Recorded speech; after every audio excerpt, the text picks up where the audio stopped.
આપણે સ્ટાર્ટ કરવું છે?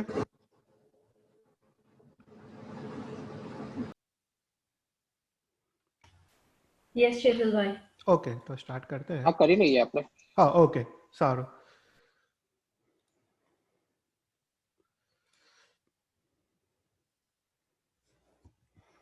So, thank you everyone.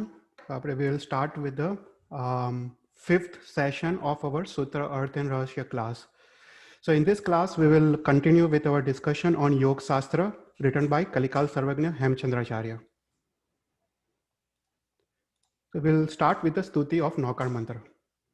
Mantram sansara saram trijadagamupanam sarva papari mantram sansarocheda mantram vishama visaharam karma nirmula mantram mantram siddhi pradanam Shiv सुख जननम केवल ज्ञान मंत्रम मंत्रम श्री जैन मंत्रम जप जप जपितम जन्म निर्वाण मंत्रम. નમસ્કાર. આપણે મ્યુટ રાખજો phone. So we'll start with our discussion on Yoga Shastra. So in the first 4 classes, we were discussing the first 4 steps of Yoga Shastra written by Kalikal Sarvagnya Hemchandracharya. So this Shastra is written close to 850 years back by Hemchandracharya. So we saw the first 3 steps. We saw the first step in Yoga Shastra was a yam, second step niyam, and third step of asan. We saw the first step yam. It means the 5 Mahavrat for sadhus and 5 anuvrats for shavaks. In the second step, we saw niyam. Niyam is basically pachkan. Any type of pachkan. It can be chaud, pachkan, chaud niyam that you take daily, or it can be pachkan like cha bahya tap or cha abhyantar tap, or it can be pachkan of 12 vrats of shavak. So that is the second step in yoga sadhana is niyam. Then the third step in yoga sadhana is asan. And we saw asan in details during our last session, and we talked about kausarg. And kausarg is a method of performing kaya klesh and kaya nirod in our Jain dharma. So in last class, we were discussing about pranayam. So pranayam, bhav pranayam is the fourth step in yoga sadhana. So let's briefly see what we discussed in our last class. So we saw that pranayam is a very, very important step in yoga sadhana because pranayam helps with better control of your mind and also concentration of your mind. And with pranayam, you can achieve nirvikalpa dasa. So last time we saw the meaning of nirvikalpa dasa. You know, that it's a state of mind without rag, dvesh, and ahankar. It is called nirvikalpa dasa. So whenever you are performing any kausarg, it can be a kausarg of Naukar mantra or either kausarg of Loga Sutra. It is very, very important for your mind to be in nirvikalpa dasa. So you should be free of rag, dvesh, and ahankar while performing kausarg. And this pranayam helps you achieve that state. So in Jain Dharma, we only talk about bhav pranayam. But to reach bhav pranayam, you have to practice the dravya pranayam. So dravya pranayam is a method to go into bhav pranayam. So let's briefly see what we discussed last time. We saw that we have got 3 types of nadi. These are Ida nadi, Pingla nadi, and Susumna nadi. So we saw that in Yoga Shastra, it is written that whenever you are in Rag Dasha, the Pran Vayu is flowing through the Ida nadi. That's the left side of the spinal cord. When you are in Dvesh Dasha, the Pran Vayu flows through the right side of spinal cord, and it's known as Pingla nadi. And Susumna nadi is usually inactive for us. And Susumna nadi is where the Pran Vayu is flowing from Muladhara chakra through the Sahasrara chakra straight up. So that is the Susumna nadi. And Susumna nadi is only possible when you are in Vairagya, a condition without Rag or Dvesh. So the main purpose of Yoga Sadhana is to activate the Susumna nadi. And the only way you can activate the Susumna nadi is to achieve Nirvikalpa dasa. So we saw that all the energy or the energy that is in Susupt state, that is inactive form, is stored in the Muladhara chakra, like Tejolesha that Goshala used. This all energy is stored in the Muladhara chakra. And the purpose of Yoga Sadhana is to lift this energy from Muladhara chakra through Swadhisthana chakra, Manipur chakra, Anahata chakra, all the way to Sahasrara chakra. So that is the main purpose of Yoga Sadhana. So last time we saw the 7 chakras, their physical locations within our body. And we also saw what are the adhyatmic benefits of these 7 chakras. So we saw that activating the Muladhara chakra brings Nirbhayata, and all the way activating Sahasrara chakra gives Keval Gyan and Moksha. So if you think about it, right, Nirbhayata is a payano gun, is a fundamental, is the most basic gun that we should have. આપણે કહેવાય છે કે જૈન ધર્મ એ નિર્ભયતાનો ધર્મ છે. So people who are able to follow our dharma has to be nirbhay. This is the most basic fundamental gun. So that's why Muladhara chakra is very, very important. Sadhana of Muladhara chakra, it gives us this nirbhayata gun, and from there we can slowly make adhyatmic vikas, and ultimately we can achieve Keval Gyan and Moksha. So last time we saw that Kalikal Sarvagnya has given us several methods for Dravya Pranayam, and we saw one of the methods called Nadi Sansodhan Pranayam. There are various methods. There are at least 12 methods given in Yoga Shastra, but you can follow any method. I like the Nadi Sansodhan Pranayam because it's very, very practical and it's very easy to implement. And we saw last time that Nadi Sansodhan Pranayam basically physically balances the Ida Nadi and Pingla Nadi and helps you activate the Sushumna Nadi. So as we discussed last time, you can practice this Nadi Sansodhan Pranayam for 10 to 15 minutes a day. And after around 6 months of practice, you will notice that you are able to better control of your mind, and you are able to perform the Kausarg in much better and much efficient manner. So this is the main purpose of Dravya Pranayam. The main purpose is to achieve Bhav Pranayam, is to achieve Dhyan Dasha.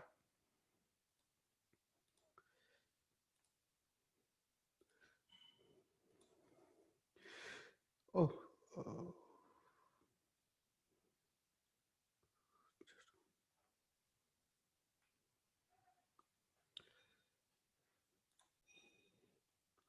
Just a minute. Okay. So in our last class, we were looking at the Shastra called Pravachan Sarodwar. The first prakran is Pratikaman Dwar Sutra. So in this Shastra, we saw last time that the duration of Kausarg is based on number of breathing cycles. So one breathing cycle is 1 Purak and 1 Rechak. And we saw that most common duration of Kausarg is 25 breathing cycles. So if you do Kausarg of Logas Sutra from Logasa Ujogre to Chandesu Nimalayara, there are 25 pads and there are 25 sampadas. And each sampada is 1 breathing cycle. So last time we were discussing this and we saw how to perform the Kausarg of Naukar Mantra and Kausarg of Logas Sutra. Just to revise a little bit, Naukar Mantra has got 8 sampadas, and first 7 pad of Naukar Mantra as 7 breathing cycles, and last 2 pad of Naukar Mantra as a single breathing cycle. So that means when you are doing Kausarg of Naukar Mantra, when you say Namo, usme you have to coordinate with breathing in. When you say Ariyantaram, you have to coordinate with breathing out. So similarly, Namo, Purak, and Siddharam, Rechak. And similarly, the last 2 pad, Mangalancha Savesim, the whole pad is breathing in, and Paramam Avai Mangalam is the whole pad is breathing out. So 8 breathing cycles per Naukar Mantra. And Logas Sutra, similarly, Logasa, you have to breathe in, Ujo Agre, you have to breathe out. Dhamma Titta, you breathe in, Yare Jine, you have to breathe out. So it comes with practice. So it's not that difficult. Then we saw the Pratikaman, right? We saw why there are different Kausargs in Pratikaman. We saw in Rai Pratikaman, we have got... Huh? We got this mystery since he was born, right? Apre phone mute rakjo. Thank you. So in Pratikaman, we saw in Rai Pratikaman, we have Kausarg of 1 Logas, that is 25 breathing cycles. Then Devasi Pratikraman, we have Kausarg of 2 logas. Pakhi, we are doing Parikamru for 14 days. So we have got Kausarg of 12 logas, that is 300 breathing cycles.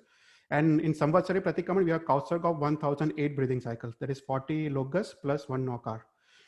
So this is a rahasya of why we have different Kausarg in different Pratikraman. It's basically, it defines the time duration of the Kausarg in terms of breathing cycles. One important thing I just remember is even our Ayushya Karma, right? Ayushya Karma is based on breathing cycles. So it's not the years. For example, it's not like our Ayushya is 60 years or 70 years. It's based on number of lakhs of breathing cycles. So that's how अपना Ayushya Karma का बंद होता है, वो श्वासोश्वास पे बंद होता है अपना Ayushya Karma. So that's what we stopped in our last class. So in today's class, we'll move forward. Whenever you are doing Kausarg of either Nokar Mantra or Loga Sutra, 3 things should happen in the Kausarg. The first thing that should happen is you have to coordinate the Nokar Mantra or Loga Sutra with the breathing cycles. And that's what we saw. Now the second step that should happen is you have to concentrate the right pad on the right kendra. So that is the second step. And the third step that should happen in the Kausarg is तुम्हारा उपयोग नौकार मंत्र और लोग सूत्र के अर्थ में होना चाहिए. So 3 things should happen simultaneously when you are doing a Kausarg. There are lots of people who say that my mind is wavering when I am doing Kausarg. And the primary reason is तुम्हारा mind का उपयोग है नहीं. तुम कुछ और सोच रहे हो और तुम Kausarg कर रहे हो. But when you follow these steps, as written in Yoga Shastra, I can guarantee तुम्हारा mind कहीं और जाएगा नहीं, because you are combining 3 different things at the same time. You are concentrating on your breathing cycles, you are concentrating on the chakras, और तुम्हारा मन का उपयोग तुम अर्थ में रख रहे हो. So there is no possibility कि तुम्हारा mind कहीं और जाएगा. So let's see the second step. So second step is basically concentrating the Nokar mantra with the kendras. So pehla hai Namo Aryantaram. So when you say Namo Aryantaram, you have to imagine white color on the Agna Chakra. Now Agna Chakra is the center of the forehead. So apne Shastra mein Agna Chakra is also known as Gnyan Kendra. In Vedic and in Jain Dharma, there are few differences in the terms. So in Jain Dharma mein hum Gnyan Kendra kehte hain. So ye jo Gnyan Kendra hai, when you concentrate Namo Aryantaram in white color on the Gnyan Kendra, 3 things happen. पहले तुम्हारा ज्ञान का सर्वक्षण बढ़ता है, तुम्हारी ज्ञान शक्ति जागृत होती है. सेकंड होता है तुम्हारा बुद्धि और विवेक की वृद्धि होती है. And third things that happen is तुम्हारे विकार नष्ट होते हैं, जो राग द्वेष रूपी विकार है वो नष्ट होते हैं. सो 3 advantages of just concentrating NaMo अरियंतारम on the ज्ञान केंद्र. फिर उसके बाद नमो सिद्धारम. सो नमो सिद्धारम इज टॉप. पहले नमो अरियंतारम ऑन द आग्ना चक्र, नमो सिद्धारम ऑन द सहस्रार चक्र. सो व्हेन यू से नमो सिद्धारम, concentrate, you have to imagine red colour. और नमो और सहस्रार चक्र को जैन धर्म में दर्शन केंद्र बोलते हैं. And when you do this, तुम्हारे आत्म उल्लास में वृद्धि होती है. When you concentrate red colour and से नमो सिद्धारम, तुम्हारे आत्म उल्लास में वृद्धि होती है और तुम काउसर्ग में और दृढ़ होते हो. फिर third is NaMo आयरियम. NaMo आयरियम is विशुद्धि चक्र. विशुद्धि चक्र वो गले पे है. And you have to imagine yellow colour.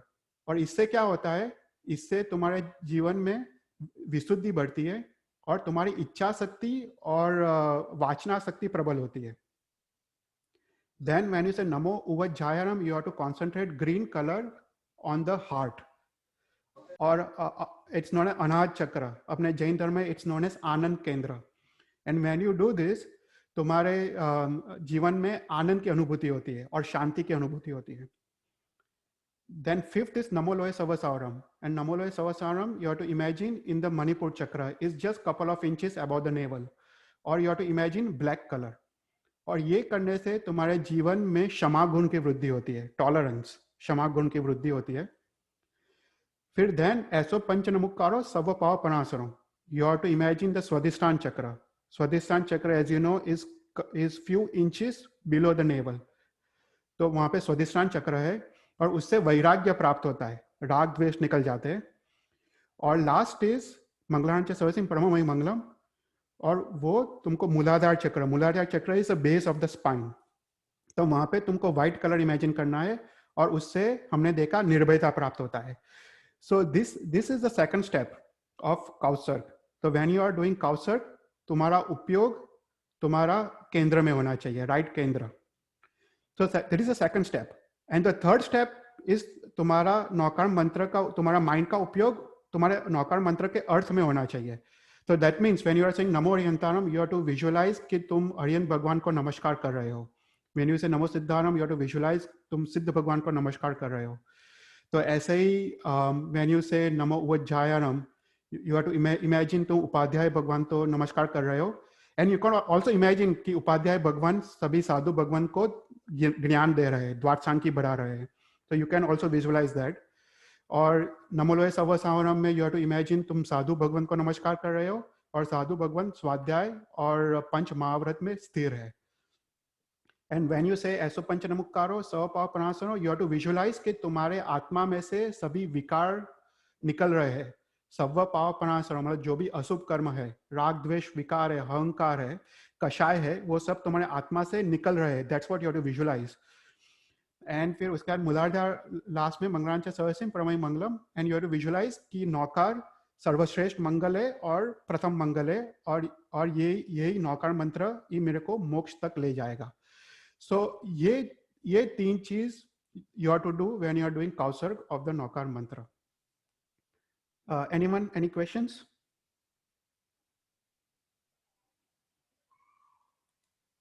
चेतन भाई, हाँ ये जो आपने बताया था, सॉरी वो लास्ट आपके स्लाइड में, इसके पहले वाले, हाँ ये जो विशुद्धि केंद्र है नमो आयर्याणम, इसको इस आई मीन यहाँ कंसंट्रेशन करने से क्या होता है? तीन चीज होती है। पहले तो जीवन में विशुद्धि बढ़ती है। विशुद्धि मतलब तुम्हारे जीवन में जो भी कषाय है, राग द्वेष है, वो सब अशुद्धि है। तो जीवन में विशुद्धि बढ़ती है। मतलब देखो अभी आचार्य भगवान क्या है, राइट? तुमको आचार्य भगवान पे कॉन्सेंट्रेट करना है। अभी आचार्य भगवान के 36 गुण हैं, और 36 गुण कौन से हैं? सभी विशुद्धि को दूर करने वाले गुण हैं। 5 समिति, 3 गुप्ति, 9 ब्रह्मचर्य का वर्ड, 5 महाव्रत, पंचाचार का पालन, तो वो सब विशुद्धि है। तो तुम वो कॉन्सेंट्रेट करने से क्या होता है, तुम्हारे जीवन में आचार धर्म की वृद्धि होती है। जो हमारा आचार मार्ग है, तो चारित्र मार्ग है। आचार मार्ग मतलब चारित्र मार्ग, तो चारित्र मार्ग की वृद्धि होती है ये करने से। और ऐसे करते हुए जीवन में विशुद्धि बढ़ती है। वो फर्स्ट बेनिफिट है। पर सेकंड बेनिफिट क्या है कि तुम्हारी इच्छा शक्ति और वाचना शक्ति प्रबल होती है। मतलब वाचना शक्ति प्रबल होने से क्या होता है कि तुम जो बोलते हो वो सफल होता है, वो सिद्धि मिलती है। अपने कितने महाराज साहब है, वो एक बार बोलते हैं तो वो मतलब सिद्ध हो जाता है। तो ये सब शक्तियां अपने अंदर रही हुई होती है, और ये सब करने से ये शक्ति जागृत होती है।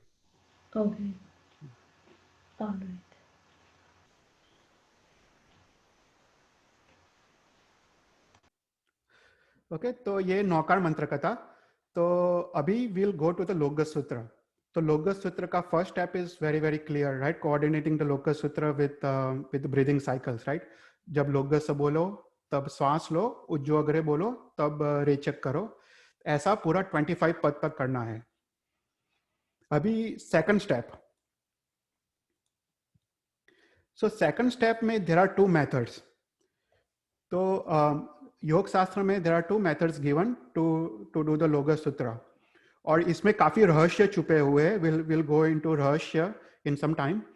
But the first method is when you are doing Kausarg of Loka Sutra, you have to start from Muladhara Chakra and move straight और ऊपर जाने का all the way to Sahasrara Chakra. तो पहले मेथड में क्या है कि every गाथा of Loka Sutra को you have to concentrate on each chakra. So when you say Loka Ujjogre Dhamma Titta Yare Jine Harinti Kitta Isam Chavisampi Kevali, you have to concentrate on Muladhara Chakra. और ऐसे करते करते second गाथा, third गाथा और last गाथा में चंदे सुने मलराय जब आए, you have to concentrate all the way to Sahasrara Chakra. So this is the first method. It is fairly simple to understand, और practice से ये easily आ जाता है. फिर second method. Now second method is very very interesting. और second method is known as 3.5 वलय पद्धति in our शास्त्र. तो 3.5 वलय क्या है? तो इसमें ऐसा है कि इंस्टेड ऑफ कॉन्सेंट्रेटिंग द गाथा, लोगस में जब 24 तीर्थंकर के नाम आते हैं तो वो 24 तीर्थंकर के नाम तुमको चक्र पे कॉन्सेंट्रेट करना है. तो पहले में व्हेन यू स्टार्ट फ्रॉम उसभ, तो यू कॉन्सेंट्रेट ऑन मूलाधार चक्र. देन व्हेन यू से मजियम, अजितनाथ भगवान, यू टू कॉन्सेंट्रेट ऑन स्वादिष्ठान चक्र. व्हेन यू से संभव, यू कॉन्सेंट्रेट ऑन मणिपुर चक्र. तो ऐसे करते करते सुपासम तक जाने का तो पहला वलय कंप्लीट होता है. फिर सेकंड वलय से वापस यू टू स्टार्ट फ्रॉम मूलाधार चक्र and you start from Chandraprabhu Swami and go to Anantnath भगवान. एंड थर्ड वलय में ऐसे ही धर्मनाथ भगवान मूलाधार चक्र से लेके नमीनाथ भगवान. एंड फोर्थ वलय में वो हाफ वलय है, इसलिए उसको 3.5 वलय पद्धति बोलते हैं. And you have to end at Mahavir Swami भगवान. तो ये मेथड में काफी रहस्य छुपे हुए हैं. पहला रहस्य ऐसा है कि लेट मी गो बैक. तो when you see closely at Logassa सूत्र, तुम एकदम ध्यान से देखो तो उसमें जब 24 तीर्थंकर के नाम आते हैं ना, तो एवरी 7th तीर्थंकर के नाम के बाद वर्ड जीने आता है. सो सुपासम जिनम, फिर अनंत जिनम, और लास्ट में अनंत जिनम, और फिर नमी जिनम. सो आफ्टर एवरी 7th तीर्थंकर भगवान का नाम में वर्ड जीना आता है. तो ये सूत्र गणधर भगवान ने रचे हैं और काफी रहस्य छुपे हुए. तो गणधर भगवान का मूल आशय जीनम लिखने आफ्टर 7 तीर्थंकर का इस वहां पे विश्राम स्थान है. आफ्टर 7 तीर्थंकर वहां पे तुमको विश्राम स्थान है और वापस तुमको मूलाधार चक्र से स्टार्ट करना है. तो अपने में 7 चक्र है और ये 7 चक्र का जो 3.5 वलय पद्धति है वो उसमें छुपा हुआ है लोगस सूत्र में. तो ये पहला रहस्य है. फिर दूसरा रहस्य ऐसा है कि when you start from the first वलय और तुम जब उसब से सुपार्शनाथ तक जाओ, तो सुपासम का जो प्राकृत जो मीनिंग है वो है सम्यक दर्शन. सुपासम मतलब सम्यक दर्शन. फिर सेकंड वलय में तुम सहस्रार चक्र स्टार्ट करो, तुम अनंतनाथ भगवान में आओगे. और अनंतनाथ भगवान का मीनिंग अनंत मतलब स्याद्वाद या अनंत ज्ञान. फिर तुम थर्ड वलय when you stop you come to Naminath भगवान. नमी मतलब नम्रता, और नम्रता क्या है? सम्यक चारित्र गुण है. और लास्ट वलय में you stop at Vardhaman Swami and Vardhaman is तपोगुण. तो ऐसा लिखा है योग शास्त्र में कि व्हेन यू कॉन्सेंट्रेट 24 तीर्थंकर के नाम ऑन दिस 7 वलयस इन 3.5 वलय पद्धति, तुम्हारे जीवन में सम्यक दर्शन, सम्यक ज्ञान और सम्यक चारित्र और सम्यक तब निर्मल होते हैं. तुम्हारे जीवन में ये चारों की वृद्धि होती है. सो दैट इज द सेकंड रहस्य जो लोगस सूत्र में छुपा हुआ है. किसी को एनी क्वेश्चंस ऑन दिस?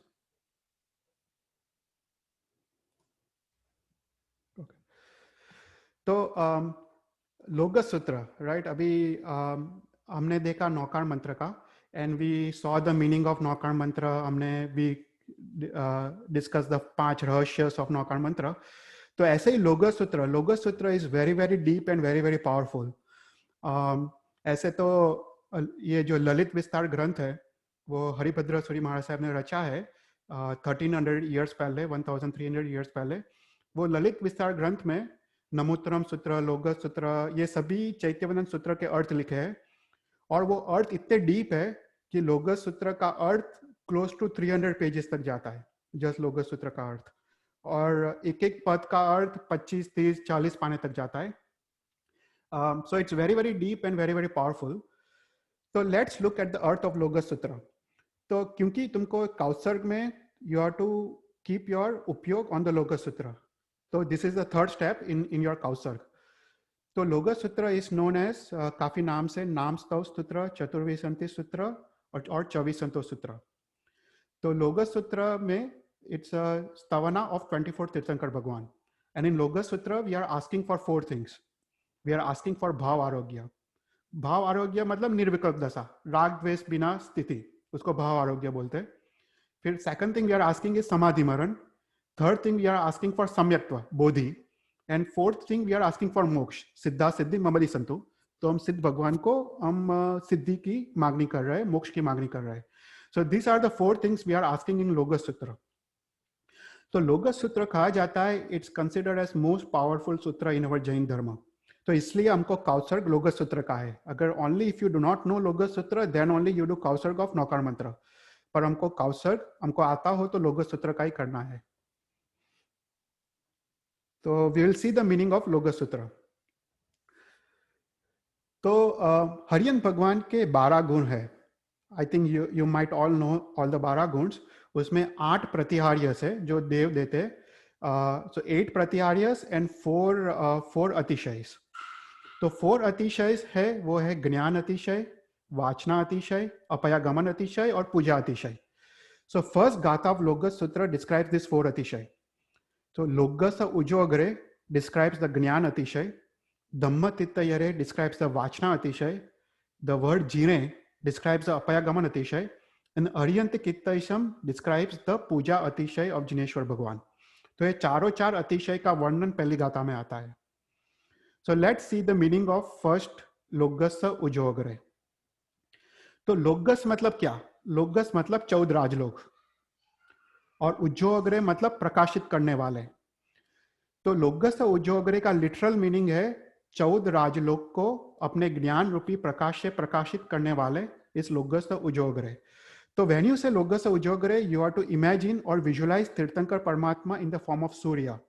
जैसे सूर्य समस्त पृथ्वी को प्रकाशित करते हैं, ऐसे ही तीर्थंकर परमात्मा अपने ज्ञान रूपी प्रकाश से समस्त 14 राजलोक को प्रकाशित कर रहे हैं. So that is a literal meaning of Logassa उजोगरे.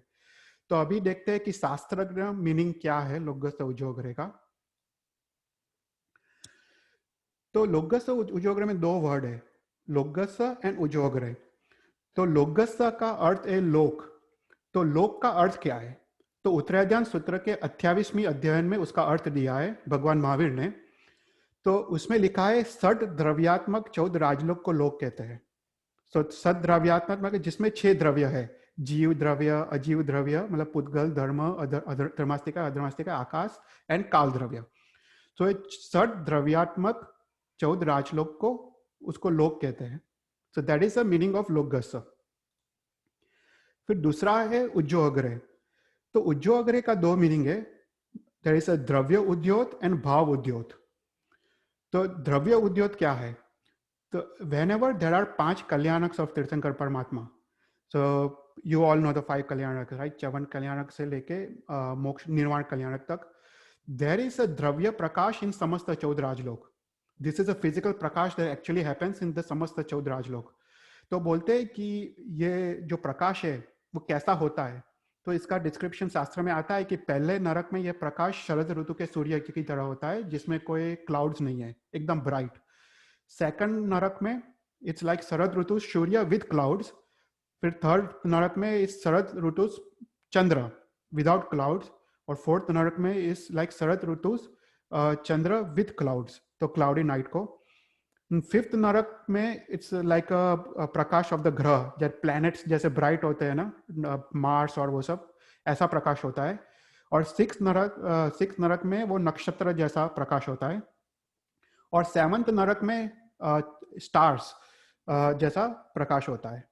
तो दिस इज एक्चुअली फिजिकल प्रकाश दैट हैपेंस ड्यूरिंग द 5 कल्याणक्स ऑफ तीर्थंकर परमात्मा. तो दैट इज कॉल्ड द्रव्य उद्योत. और शास्त्र में दूसरा डेफिनेशन भी दिया है द्रव्य उद्योत का, वो है धर्मचक्र. धर्मचक्र इज वन ऑफ द अतिशयस ऑफ अरियन परमात्मा. जब अरियन परमात्मा जब भी विहार करते हैं तब मार्ग में आगे आकाश में धर्मचक्र होता है और वो मार्ग को प्रकाशित करता है. सो दैट इज द द्रव्य उद्योत. तो अपने शास्त्र में 2 डेफिनेशंस है. फिर दूसरा मीनिंग उज्जोग्रे का है भाव उद्योत. तो भाव उद्योत मतलब ज्ञान अतिशय, केवल ज्ञान रूपी प्रकाश.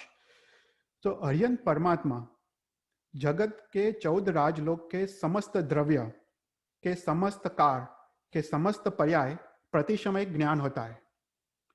तो वो ज्ञान अतिशय है. और उसमें तुमको इमेजिन करना है कि भगवान इज गिविंग त्रिपदी टू गंधर्व भगवंस, उपनयवा, विघ्नवा, धुएवा. और you all know the meaning. जगत के समस्त पदार्थ पर्याय रूप में उत्पन्न होते हैं, पर्याय रूप में नाश होते हैं, और मूलभूत द्रव्य रूप में ध्रुव है या स्थिर है, right? This is a literal meaning. तो व्हेन यू से लोगोस उजोगरे, this is what you have to imagine. You have to imagine कि भगवान सूर्य के रूप में है, और भगवान समस्त 14 राजलोक को द्रव्य प्रकाश कर रहे हैं, और भगवान त्रिपदी गंधर्व भगवान को दे रहे हैं, और गंधर्व भगवान वो त्रिपदी से द्वादशांगी की रचना कर रहे हैं. So this is all you have to visualise when you say लोगस उजोगरे. Any questions?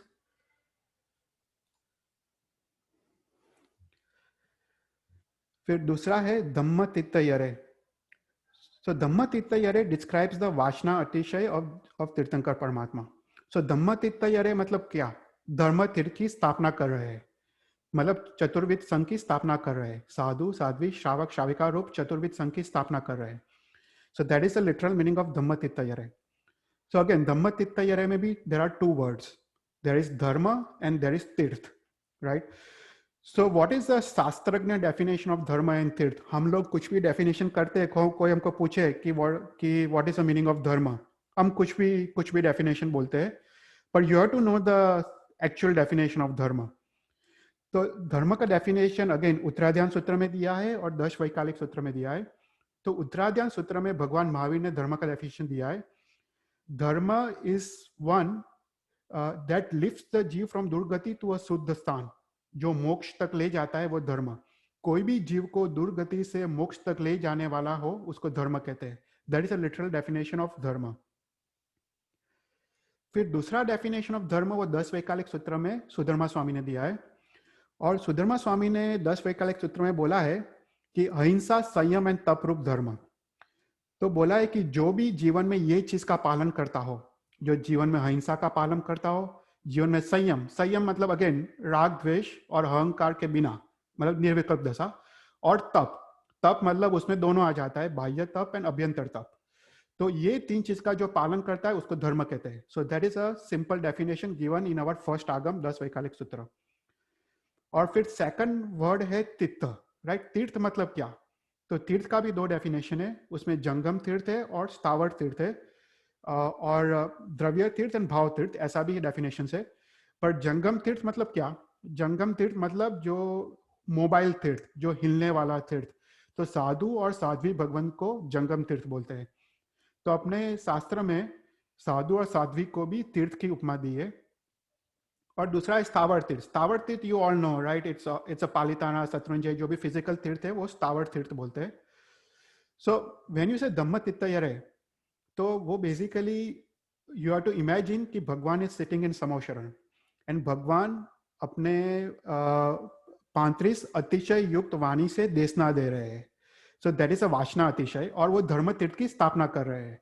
So that is a meaning of धम्मतित्तयरे.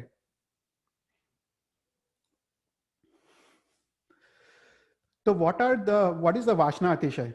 तो देयर आर 20. तो भगवान की वाणी 35 अतिशय से युक्त होती है. तो भगवान की वाणी जब देशना देते हैं वो 1 योजन भूमि तक लोगों को सुनाई देती है. 1 योजन इज 12 किलोमीटर्स. तो समोसरण का जो डायमीटर है इट्स अ 12 किलोमीटर डायमीटर. तो people even at distance of 1 योजन 12 kilometers are able to listen to Bhagwan's Deshna loud and clearly. So what are the 35 Atishayas of Bhagwan's Vani? तो first अतिशय इस भगवान वाणी इस संस्कार वाली. संस्कार वाली मतलब क्या? कि भगवान का वाणी शब्द और अर्थ अलंकार से होती है. उसमें शब्द अलंकार भी होते हैं, अर्थ अलंकार. मतलब भगवान वाणी is so beautiful in both शब्द एंड अर्थ कि सभी जीव उसको continuously long period of time तक सुन सकते हैं. तो उसको संस्कार वाली बोलते हैं. सेकंड अतिशय इज उदात.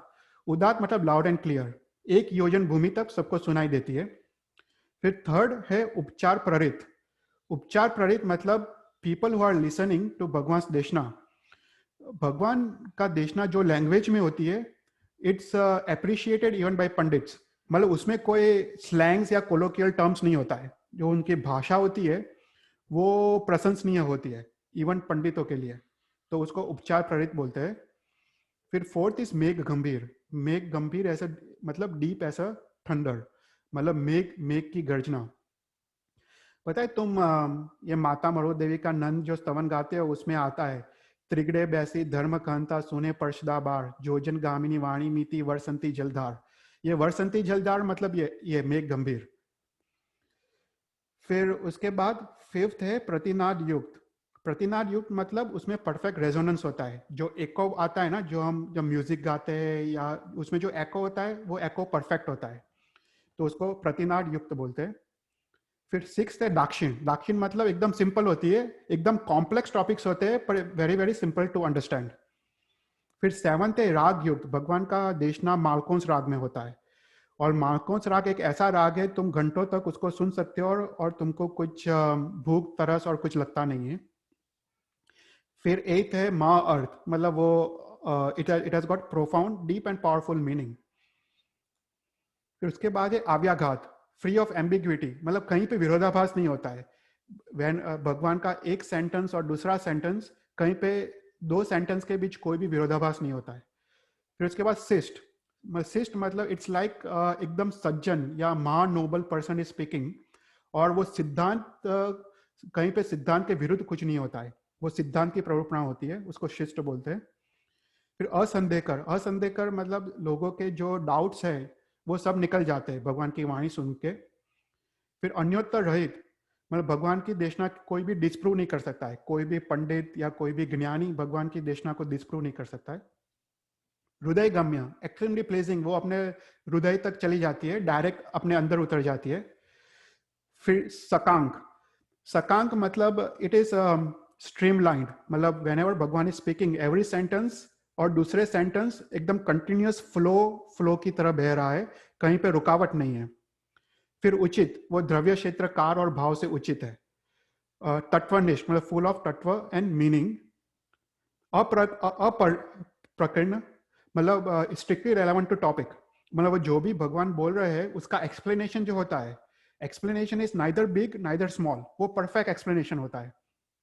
फिर पर निंदा रहित, भगवान किसी की निंदा नहीं करते। फिर अभिघात्य।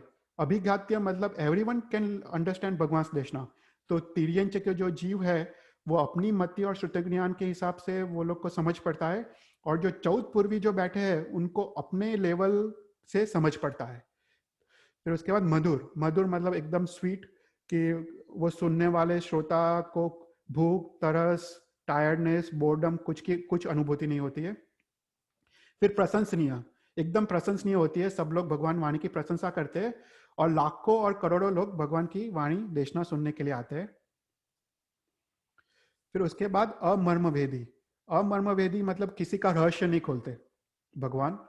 फिर उदार। उदार मतलब इट इज फुल ऑफ स्यादवाद, कहीं कहीं पे भी एकांत नहीं होता है भगवान के देशना में, पूरा स्यादवाद होता है। फिर धर्मार्थ, भगवान का देशना इज स्ट्रिक्टली रिलेटेड टू धर्म रिलेटेड टॉपिक्स। फिर कारकीर्ति अविपर्यास, मतलब it follows the rule of grammar, मतलब जहां पे एक वचन आना हो वहां पे एक वचन आता है, बहुवचन आना हो, स्त्रीलिंग पुल्लिंग पास्ट टेंस फ्यूचर टेंस सब कुछ सभी ग्रामर्स के रूल फॉलो करती है। फिर विभ्रम युक्त, मतलब किसी को डबल मीनिंग नहीं होता है, जो मीनिंग भगवान बोलना चाहते हैं वो मीनिंग लोगों को समझ पड़ता है।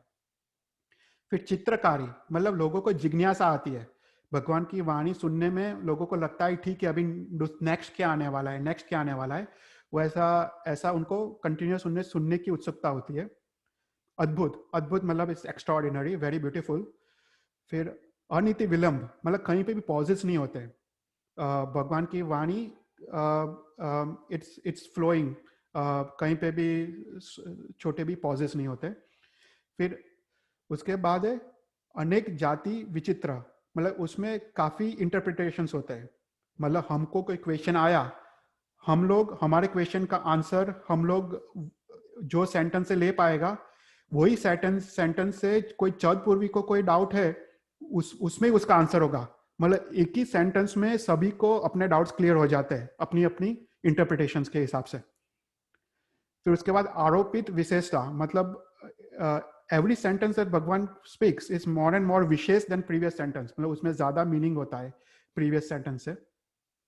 फिर उसके बाद सत्व प्रधान, मतलब पराक्रम वाली होती है। फिर विभक्त, मतलब एवरी अक्षर इज वेरी वेरी क्लियर, विभक्त। और उसके बाद है अविच्छिन्न मतलब इस तर्कबद्ध होती है, इट्स एक्सट्रीमली लॉजिकल, एकदम तर्कबद्ध। और अखेद, अखेद मतलब किसी को खेद नहीं होता है भगवान की वाणी सुनने से। सो ये है 35 अतिशय जो भगवान की वाणी में है। सो तुम जब धम्म तित्त यरे बोल रहे हो तो जो वाचना अतिशय है, तो वाचना अतिशय ये 35 अतिशय से। तो जब कौशक कर रहे हो तो you have to think of all this अतिशयस। अभी तुम 35 के 35 तो सोच नहीं पाओगे, पर at least you can think of few अतिशयस। यू कैन थिंक कि भगवान, मैं क्या सोचता हूँ, आई थिंक कि भगवान की वाणी मेघ गंभीर है और वो मालकोंस राग में बह रही है। You can think something. इसमें 35 में से यू कैन सिलेक्ट फ्यू अतिशयस और वो तुम सोच सकते हो व्हेन यू से धम्म तित्त यरे। Any questions? It's amazing. क्या 35 this many characteristics, like it's like perfect. हाँ है तो शायद। ओके तो फिर हाँ बोलो। सिर्फ धम्म तित्त यरे में उसकी 35 मीनिंग है? नहीं, वो वासना अतिशय। धम्म तित्त यरे का मीनिंग तो एक ही है कि वो धर्म तीर्थ की स्थापना कर रहे हैं, पर वो उसका गंभीर और उसका रहस्य क्या है कि धर्म तीर्थ की स्थापना कैसे करते हैं, देशना से, राइट? तो यह देशना देते हैं और उसी से धर्म तीर्थ की स्थापना होती है। तो इसमें धम्म तित्त यरे इज बेसिकली वाचना अतिशय भगवान का, और हम वो वाचना अतिशय को सुन रहे, हम सोच रहे हैं व्हेन यू आर सेइंग धम्म तित्त यरे। वाओ। तो जब धम्म तित्त यरे बोलो ना, there is a second thing that should happen, is you have to basically visualise कि भगवान इज सिटिंग इन समोसरण। और इसलिए I want to give a brief description of समोसरण। काफी लोग को पता होगा जो गंधर्वाद पापा के क्लास में आते हो, पर आई जस्ट वांट टू कि तुम समोसरण तुम सोच पाओ, मतलब you have to actually visualise भगवान सिटिंग इन समोसरण व्हेन यू से धम्म तित्त यरे। तो अगर तुमको समोसरण पता नहीं हो तो तुम सोच भी नहीं पाओगे। तो आई जस्ट ब्रीफली डिस्क्राइब कि समोसरण क्या है। तो समोसरण में 3 गर्ड्स है, बॉटम गर्ड, मिडल गर्ड एंड टॉप गर्ड। और ये समोसरण 1 योजन डायमीटर है, दैट इज 12 किलोमीटर्स डायमीटर, और उसका हाइट है 20,000 स्टेप्स है। Okay 20,000 steps. तो अभी पालिताना सोचो, शत्रुंजय कितने स्टेप्स है? 3,600 स्टेप्स। सो समोसरण इज 5 टाइम्स बिगर या 4 टाइम्स बिगर देन शत्रुंजय। तो इतना बड़ा सिर्फ समोसरण होता है, it's extremely huge. So you have to, तुम सोचो, तुमको वो सोचने का कितना बड़ा है समोसरण, because this is the physical dimensions of समोसरण। It's almost like a biggest stadium. Stadium से भी बड़ा। Yeah. या बहुत बड़ा, बहुत। जैसे समित शिखर पर्वत है ना, समित शिखर Yeah. आई थिंक 20,000 स्टेप्स या कुछ है, पर या तो समित शिखर जितना सिर्फ समोसरण है, और वो 12 किलोमीटर्स डायमीटर है उसका। So there are from the ground up to the first गर्ड देयर आर 10,000 स्टेप्स। फिर फर्स्ट गर्ड से मिडल गर्ड देयर आर अनदर 5,000 स्टेप्स, और मिडल गर्ड से टॉप गर्ड देयर आर अनदर 5,000 स्टेप्स। तो ऐसे जाके 20,000 स्टेप्स है। तो अभी जो फर्स्ट गर्ड है, तो फर्स्ट गर्ड में क्या होता है, all the vehicles are parked, वो सिर्फ पार्किंग प्लेस है। तो उसमें देव देवी, फिर राजा महाराजा और इवन जनरल पब्लिक, तो उसके व्हीकल्स का parking spot is the first गर्ड। फिर सेकंड गर्ड है, उसमें ऑल तिर्यन के जीव है। तो सभी तिर्यन के जीव सेकंड गर्ड में बैठ के देशना सुन रहे हैं। और फिर जो फर्स्ट गर्ड है, जो टॉप मोस्ट गर्ड है, उसमें 12 पार्षदा है, राइट? 12 पार्षदा क्या है, right? You all know, right? अभी हमने बोला, जैसे सिमंदर स्वामी के स्तवन में भी आता है, सुने पार्षदा बार, जो राइट। और फिर मरुदेवी माता में स्तवन में भी आया 12 पार्षदा। तो काफी स्तवनों में ये 12 पार्षदा का वर्णन किया है। एंड जब ये स्तवन में भी तुम गाओ, तब ये सोचने का 12 पार्षदा को, यू नो, नॉट जस्ट सूत्र में, कोई भी स्तवन भी गाओ तो तुमको ये विजुअलाइजेशन आना चाहिए। तो व्हाट इज द 12 पार्षदा? तो भगवान is always sitting facing the east, और उनके साउथ ईस्ट कॉर्नर में 3 पार्षदास होती है, नॉर्थ ईस्ट कॉर्नर में 3 पार्षदास होती है, नॉर्थ वेस्ट में 3 होती है, और साउथ वेस्ट में 3 पार्षदास होती है।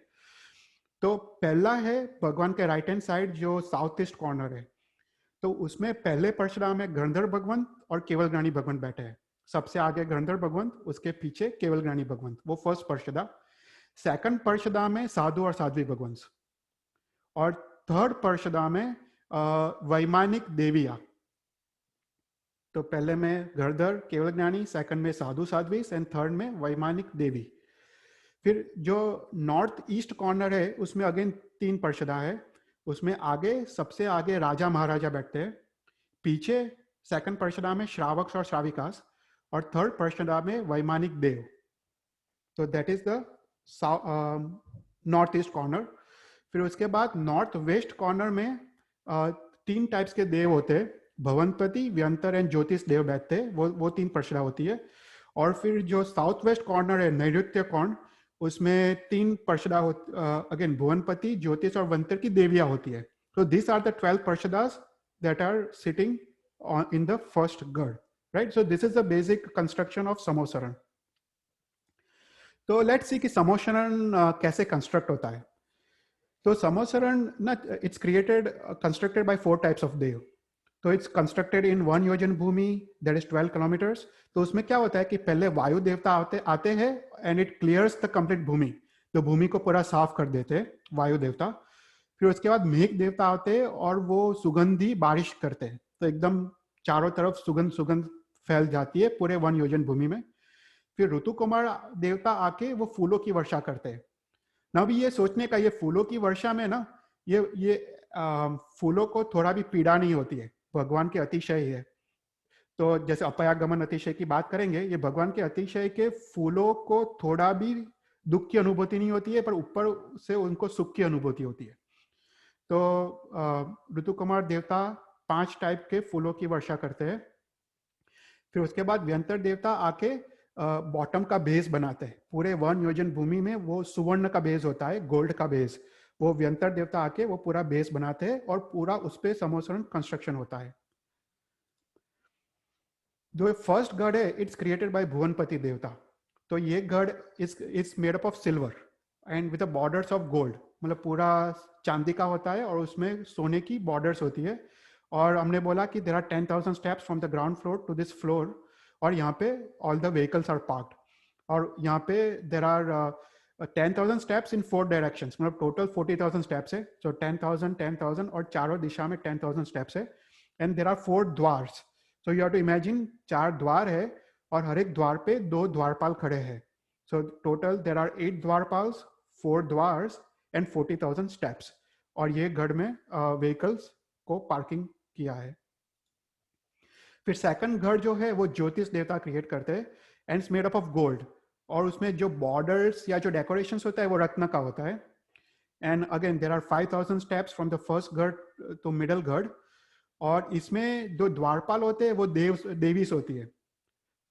तो पहले नीचे के गढ़ में वो नॉर्मल मनुष्य होते हैं, बीच वाले गढ़ में देवीस एक्ट ऐसे द्वारपाल, और उसमें इसमें सभी तिर्यंच के जीव आके भगवान की देशना सुनते हैं। फिर उसके बाद जो टॉप मोस्ट गढ़ है वो वैमानिक देवता क्रिएट करते हैं और वो रत्न का होता है and with the decorations of gold. And there are again 5,000 steps from the middle गढ़ टू द टॉप गढ़। और इसमें भी 4 द्वार होते हैं और इसमें देवतास होते हैं द्वारपाल की तरह। सो देयर आर 8 देवतास एट द 4 द्वार्स।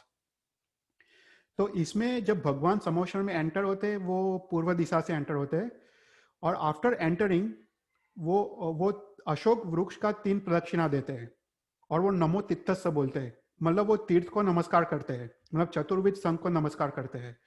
मतलब this is something that you have to think about कि भगवान भी संघ को नमस्कार कर रहे हैं। मतलब संघ इतना महान है कि संघ से ही तीर्थंकर उत्पन्न होते हैं। संघ नहीं हो तो कोई सिद्ध भी नहीं हो पाएगा, कोई मोक्ष भी नहीं जा पाएगा। सो इसलिए भगवान नमो तित्तस्य बोलते हैं और फिर पूर्व दिशा में बैठते हैं। और उसके बाद 3 दिशा में जो वैमानिक देवता है वो भगवान का रूप लेके 3 दिशा में लुक अलाइक्स, वो एग्जैक्ट सेम भगवान जैसे दिखते हैं और 3 दिशा में बैठ जाते हैं। और बैठने के बाद 64 इंद्रस भगवान की पूजा करते हैं। 64 इंद्र, ये सौधर में इंद्र के इंद्र होते हैं, पहले देवलोक के सौधर में इंद्र। तो उसमें 64 इंद्रस होते हैं, वो भगवान की पूजा करते हैं। और उसके बाद भगवान की देशना शुरू होती है। तो भगवान पहले गढ़ में सिंहासन पर बैठते हैं और सिंहासन वो रत्न का बना होता है और दोनों साइड चामर होते हैं और भगवान अशोक वृक्ष के नीचे बैठते हैं। अभी अशोक वृक्ष एक वृक्ष है जिसका height 12 times the height of तीर्थंकर भगवान होता है, और उसका जो विस्तार होता है, स्प्रेड, वो 1 योजन भूमि तक होता है. मतलब अशोक वृक्ष spread out till 12 kilometres, and उसका हाइट 12 टाइम्स तीर्थंकर भगवान के हाइट में होता है. और ये अशोक वृक्ष का ये प्रॉपर्टी है कि सभी के शोक को दूर कर देता है, इसलिए उसको अशोक वृक्ष बोलते हैं. तो इसलिए सूर, असुर और तिर्यंच के सभी प्राणियां वो अशोक वृक्ष के नीचे बैठ के वो भगवान की देशना सुन पाते हैं विदाउट एनी वैर भाव. सभी वैर भाव सभी चले जाते हैं. वो ये अशोक वृक्ष का प्रॉपर्टी है. So this is the whole structure of समोसरण. So this is all you have to visualise. और तुम प्रैक्टिस करोगे ना, ये तुमको पूरा चित्र तुमको तुरंत आ जाएगा. मतलब तुमको लेस देन अ सेकंड में पूरा तुमको चित्र तुमको दिख जाएगा. पर this is what you have to visualise when you say धम्म तीर्थयरे. कोई क्वेश्चंस? तो ये समोसरण की who creates this समोसरण? ये देवता ना, 4 टाइप के देवता. Okay, the whole समोसरण is created by Dev. Yeah. Okay. या पूरा पूरा देव. building. I mean, Yeah. it's built by them. या और पूरा अंतर्मुहूर्त के अंदर हो जाता है पूरा समोसरण. मतलब देव के वैक्रिय लब्धि होती है ना, वो ना वैक्रिय लब्धि से ये पूरा समोसरण वैक्रिय पुद्गल से बना होता है. वैक्रिय और औदारिक, थोड़े औदारिक पुद्गल भी होते हैं, पर मोस्टली वैक्रिय. तो अपने वैक्रिय लब्धि से ये पूरा समोसरण 48 मिनट्स के अंदर बना देते हैं. और कभी कभी ऐसा भी होता है कि इट्स नॉट कि ये 4 टाइप्स के देवता ही बनाते हैं. कभी कभी थोड़े देवता होते भी नहीं है. कभी कभी पहले समोसरण में जनरली सब होते हैं, फिर सेकंड, थर्ड, फोर्थ समोसरण में कम देवता भी होते हैं. तो अगर एक टाइप के देवता हो तो पूरा समोसरण ओनली 1 टाइप के देवता बना देंगे. सबको ये लब्धि होती है. भुवनपति, व्यंतर, वैमानिक, सभी को ये लब्धियां होती है, वैक्रिय लब्धि. तो they can create the whole समोसरण देमसेल्व्स. Okay. और समोसरण खत्म होने के बाद वो पूरे विखर जाते हैं. मतलब वो वैक्रिय पुद्गल होते हैं ना, वो एकदम सूक्ष्म होते हैं, औदारिक से भी सूक्ष्म होते हैं. वो महावर्गना, वैक्रिय महावर्गना इज इवन सूक्ष्म. तो वो ऑटोमेटिक वो विखर जाती है वो लब्धि से. तो वो आकाश में वो फिर मिल जाती है. तो वो फिर दिखता नहीं है, उसका कुछ रहता नहीं है समोसरण का. Thank you, ચૈતુલ, ભગવાન જેટલી વાર દેશના આપે બધી જ વાર સમોસરણ થાય કે ઘણી વાર ના પણ થાય? એ મને ખ્યાલ નથી. હા, મને લખવું પડશે, હું પૂછી લઈશ. સર, હા, એ મને ખ્યાલ નથી. હજી એક ક્વેશ્ચન હતું. તો અશોક ટ્રી તો હશે જ ને, લાઈક ભલે બીજું બધું થઈ જ્યારે દેશનાનું થઈ જાય પછી ટ્રી તો હતું કે ઈ પણ વયું જાય? ના, એ પણ વયું જાય. કારણ કે છે ને આ જે ટ્રી છે ને બહુ સ્પેશિયલ ટ્રી છે. આ ટ્રી છે ને એ છે ને દેવલોકનું ટ્રી છે. ઓકે. હા, એટલે કારણ કે આ ટ્રી જેનું સ્ટ્રક્ચર છે એ 1 યોજન ભૂમિ તક એનો વિસ્તાર છે. આપણે ભરત ક્ષેત્રમાં કે ઐરાવત ક્ષેત્રમાં કે કશે પણ આ ટ્રી હોતું નથી. એટલે આ ટ્રી અમુક જગ્યાએ દેવલોકમાં અને અમુક જગ્યા હોય છે. અને ત્યાંથી એ લોકો લાવતા હોય છે અશોક. અચ્છા, ઓકે. જે કલ્પવૃક્ષ હોય છે ને, કલ્પવૃક્ષ તો આપણે ભરત ક્ષેત્રમાં બીજા અને ત્રીજા આરામાં હોય છે. પણ કલ્પવૃક્ષનું જેવી રીતે શક્તિઓ હોય છે એવી રીતે અશોક વૃક્ષની પણ શક્તિઓ હોય છે અને બધાના શોક દૂર કરી દે છે એ અશોક વૃક્ષ. ઓકે. આપણે જે અત્યારે પણ આવા પ્રસંગો બનતા હોય છે, અત્યારે પણ એવા ઝાડો ને ઇન્ડિયામાં એવા હોય છે કે ઝાડની નીચે તમે બેઠો તો તમારા ઘણા શોક ને ઓછું દૂર થઈ જતું હોય. અત્યારે પણ એવા ઝાડો છે. રાઈટ. ઓકે. પણ ચેતન, જે તમે ટ્રી કહો છો એ તો ભગવાનના સાથે સાથે જ હોય ને? હા, ભગવાનના સાથે સાથે જ હોય. હા, એટલે વિહાર એટલે ભગવાન અતિશય છે ને? અતિશય છે. હા, અતિશય છે. એટલે ભગવાન જેવું જ કેવળ જ્ઞાન ઉત્પન્ન થાય તો આ સિંહાસન છે, પછી આ અશોક વૃક્ષ જે 8 પ્રતિહાર્ય છે સાથે જ હોય. અને ભગવાનના નિર્વાણ પછી એ બધા જતા રહે. એટલે ભગવાન જેવા નિર્વાણ પામે એવા 8 પ્રતિહાર્ય બધા જતા રહે. રાઈટ. હા, એટલે સાથે જ હોય. ભગવાન વિહાર કરતા હોય તો પણ અશોક ટ્રી સાથે હોય. જ્યારે પણ સિંહાસન, ચામર બધું સાથે હોય. અને એ ભગવાનનો વૈભવ દેખાડે છે ને. આપણે આગળ જોઈશું જ્યારે કિત્તઈસમાં આવશે ને કિત્તઈસમ એટલે કીર્તિ, ભગવાનની કીર્તિ, એ આપણે લોગસ સૂત્રમાં જ આવશે આગળ. આ વસ્તુ થોડું લાઈક નેક્સ્ટ જનરેશન ને સમજાવવું થોડું ડિફિકલ્ટ થઈ જાય ચૈતલ. લાઈક ધીસ ઇઝ સમથિંગ કે આપણે બી ઇમેજિન કરતા આપણને બી થોડું એમ થાય કે ધીસ ઇઝ સો અનરિયલ. યા એ છે ને તમારી વાત બરાબર છે. હવે છે ને આના પ્રૂફ ઘણા છે. એટલે પ્રૂફ એટલે આપણે શાસ્ત્રમાં હવે આનું સમોસરનું વર્ણન આપણે આવશ્યક નિવૃત્તિમાં આવે છે, અને આવશ્યક નિવૃત્તિ એ શ્રુત કેવલી ભદ્રભાવ સ્વામીએ લખ્યું છે. હવે 14 પૂર્વધર હતા, અને 14 પૂર્વધર મહાત્મા શ્રુત કેવલી ભદ્રભાવ સ્વામીએ આવશ્યક નિવૃત્તિમાં આખું સમોસરનું વર્ણન કર્યું છે. ઓકે, તો પહેલું આવશ્યક નિવૃત્તિમાં આવે છે, સેકન્ડ યોગ શાસ્ત્રમાં આવે છે, અને પછી કલ્પસૂત્રમાં આવે છે. એટલે ઘણા બધા શાસ્ત્રોમાં સમોસરનું વર્ણન આવે છે, અને એ વર્ણન આપણે શ્રુત કેવલીએ લખ્યું છે. એટલે આપણે ડાઉટ્સ થાય, પણ આપણે જો શાસ્ત્રનો આધાર લઈએ તો આ ડાઉટ્સ ક્લિયર થઈ જાય. ના એટલે બરોબર છે. આપણે આમ શ્યોર કે શાસ્ત્રોમાં છે, ઇટ્સ જસ્ટ ધેટ કે આપણે અત્યારે બી આ વસ્તુ થોડી માનવામાં ડિફિકલ્ટ થઈ જાય કે it's like out of the world, right? આપણે આવું કોઈ સ્ટ્રક્ચર જોઈએ અત્યારે તો આપણને બિલીવ જ ના થાય કે આવું રૂટીનલી થતું હશે ભગવાનના ટાઈમમાં એમ. સાચી વાત છે ને. એ તો છે જ. એ ડાઉટ આઈ થિંક મતલબ ડેફિનેટલી મતલબ એ આવે, લોકોને આવે, કારણ કે આપણે અત્યારે જે આરામાં છે અને જે કારમાં છે એ કારમાં આપણે એવું કશું જોયું જ નથી. Right exactly. એટલે આવે સ્વાભાવિક છે. પણ એટલે બીજા લોકોને સમજાવવું અઘરું છે, એસ્પેશિયલી ટીનેજર્સ અને ન્યૂ જનરેશનને સમજાવવું અઘરું છે. પણ પહેલા તો હું એવું કહું કે આપણે આપણી વિશુદ્ધિ કરવી જોઈએ, અને આપણે જો શ્રદ્ધામાં આવશે તો બીજાને શ્રદ્ધામાં લાવી શકીશું. એટલે પહેલા આપણે જ્યારે લોગસ સૂત્ર કે કશું બોલીએ ત્યારે આપણે આવી રીતે આપણે આખો ભાવ કરવાનો છે.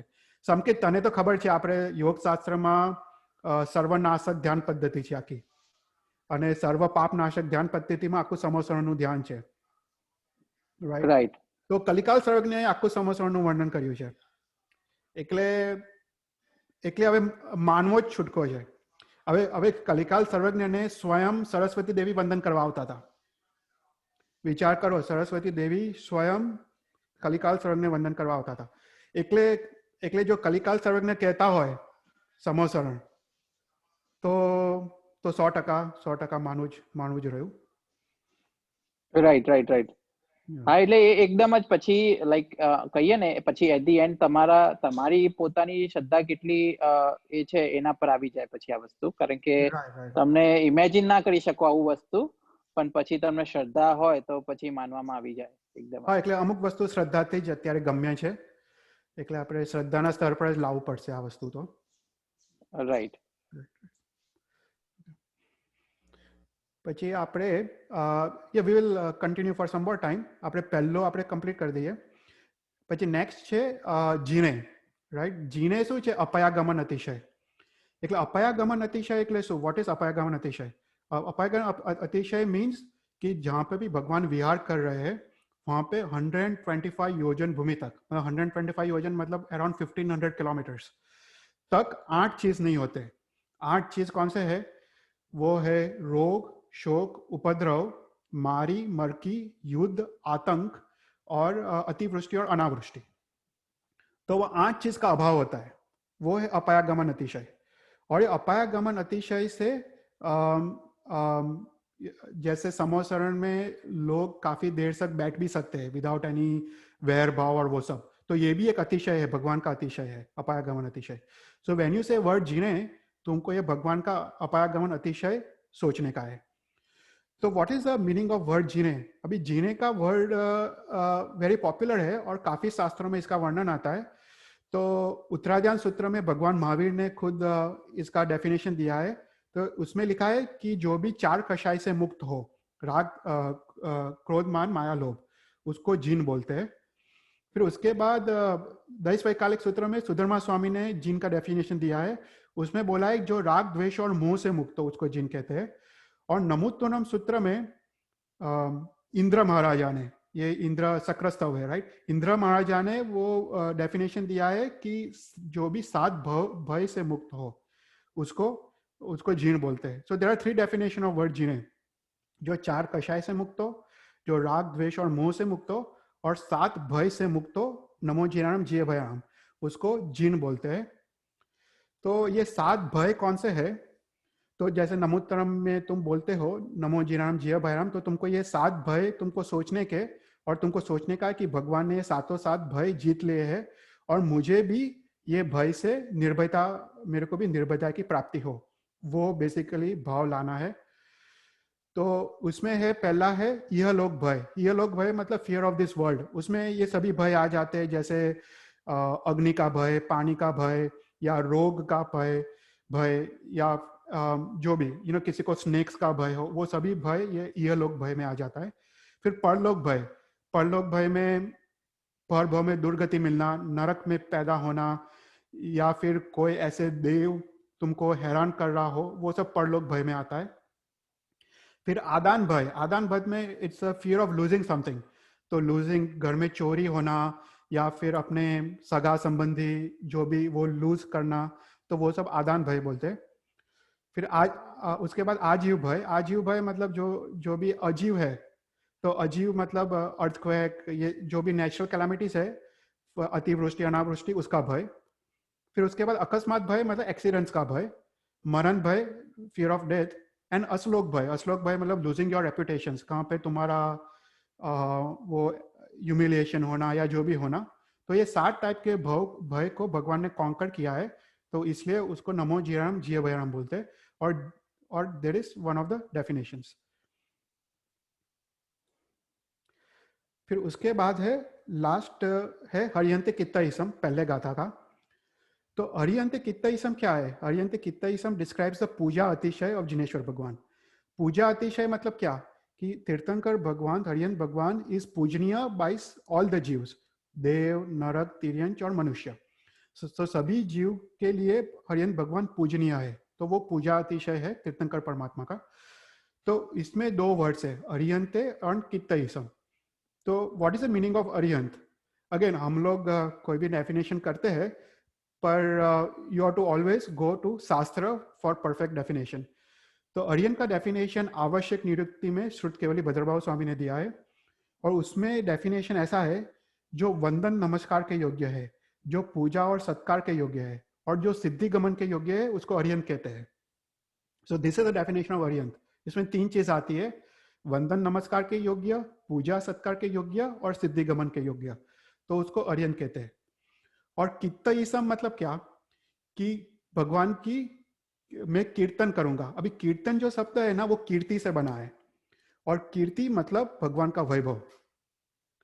तो इसमें व्हेन यू से हरियंते कित्तईसम, तुमको भगवान के 8 प्रतिहार्य को सोचना है, और उसके बाद तुमको सोचना है कि तुम भगवान को नमस्कार कर रहे हो, और तुम वंदन और पूजन कर रहे हो। तो that is the definition of हरियंते कित्तईसम। तो उसमें 8 प्रतिहार्य क्या है, जो हमने अभी नीपाबेन ने पूछा था। तो 8 प्रतिहार्य का डेफिनेशन प्रवचन सर्वद्वार शास्त्र में दिया है। देखो, मैं ये सब शास्त्र का इसलिए बोल रहा हूँ कि तुमको थोड़ा विश्वास आए कि ये सब ऐसे ही नहीं है, ये सब अपने शास्त्र में लिखा हुआ है। तो ये 8 प्रतिहार्य का वर्णन प्रवचन सर्वद्वार में 39वीं द्वार में दिया है, और इसमें 8 प्रतिहार्य का वर्णन किया है। वो है अशोक वृक्ष, कुसुम वृष्टि, दिव्य ध्वनि, चामर, आसन, भामंडल, भेरी और छत्र, राइट। तो अशोक वृक्ष वी ऑलरेडी सॉ, भगवान के 12 टाइम्स द हाइट होता है, और 1 योजन भूमि का विस्तार होता है, और भगवान के साथ ही होता है। कुसुम वृष्टि, जहाँ पे भी भगवान चलते हैं वहाँ पुष्प की वृष्टि होती है, तो अगेन पुष्प को थोड़ी भी पीड़ा नहीं होती है। फिर दिव्य ध्वनि, तो दिव्य ध्वनि में जब भी भगवान की देशना चलती है, तो जो मालकोंस राग में चलती है, तो उसका वो जो म्यूजिक है वो देवता देते हैं, उसको दिव्य ध्वनि बोलते हैं। फिर चामर, भगवान के दोनों ओर चामर होते हैं, भगवान चलते हैं तब भी दोनों ओर चामर होते हैं। ये और चामर कौन करता है? यक्ष देवता करते हैं, भगवान के दोनों ओर यक्ष देवता होते हैं, तो ये यक्ष देवता चामर करते हैं। फिर आसन, सिंहासन, जिस आसन पे भगवान बैठते हैं वो रत्न का बना होता है, तो तुमको रत्न का आसन विजुलाइज करने का। तो वो आसन है भामंडल। भामंडल वो केवल ज्ञान के प्रभाव से उत्पन्न होता है। वो भगवान के सिर के पीछे भामंडल होता है। फिर उसके बाद देवदुंदुभी। देवदुंदुभी मतलब जब भगवान की देशना शुरू होने वाली होती है, वो एक डिक्लेरेशन होता है देवों द्वारा कि सभी जीवों तुम भगवान की देशना सुनने के लिए आओ। और फिर लास्ट है छत्र। तो ये छत्र 3 होते हैं, तो उसको छत्रत्रय बोलते हैं। तो ये 3 छत्र क्यों होते हैं? तो छत्र दिखाते हैं कि भगवान त्रिलोक के नाथ है, और अधोलोक, ऊर्ध्वलोक और मध्यलोक। तो ये तीनों 3 लोक के नाथ है, इसलिए भगवान के ऊपर 3 छत्र होते हैं, जस्ट टू सिग्निफाई कि वो 14 राजलोक के भगवान नाथ है।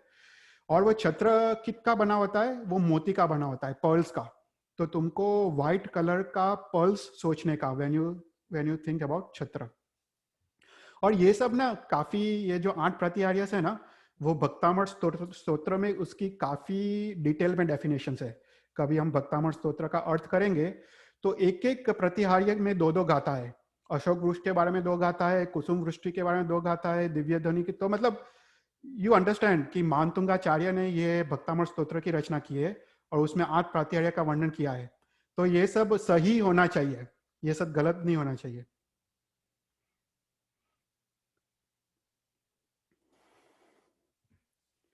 फिर उसके बाद ये थोड़ा मैं फास्ट ले लूंगा। फिर उसके बाद हरियंत कित्तईसम का एक अर्थ तो है 8 प्रतिहार्यस, पर दूसरा अर्थ है 34 अतिशयस। तो 8 प्रतिहार्यस दैट आर पार्ट ऑफ 34 अतिशयस। पर अगर तुम और डीप जाना जाओ तो इंस्टेड ऑफ जस्ट थिंकिंग 8 प्रतिहार्यस, you can think of all the 34 अतिशयस व्हेन यू से हरियंत कित्तईसम। तो ये 34 अतिशय कौन से है? तो पहला है भगवान का रूप। भगवान का रूप अद्भुत होता है।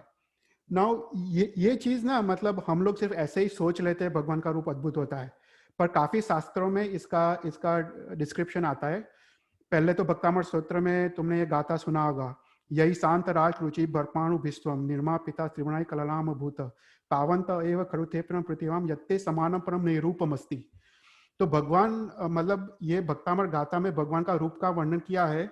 और मानतुंगाचार्य बोल रहे हैं कि जो परमाणु और जो पुद्गल से भगवान का शरीर बना है, ऐसा लगता है कि पूरे 14 राजलोक में सिर्फ इतने ही पुद्गल है, क्योंकि कहीं और भगवान जैसा रूप मेरे को दिखाई नहीं देता है। तो दैट इज इतना अद्भुत रूप होता है। मतलब फिजिकली जो औदारिक पुद्गल से भगवान का जो रूप बना होता है इज कंप्लीटली डिफरेंट औदारिक पुद्गल जिससे अपना शरीर बना होता है। इट्स कंप्लीटली डिफरेंट, वो परमाणु अलग होते हैं। फिर स्नातस्या में तुमने सुना होगा रूपालोकन विस्मया हर्त्रस्य भ्रांत्या ब्रह्मचक्षुषा, राइट।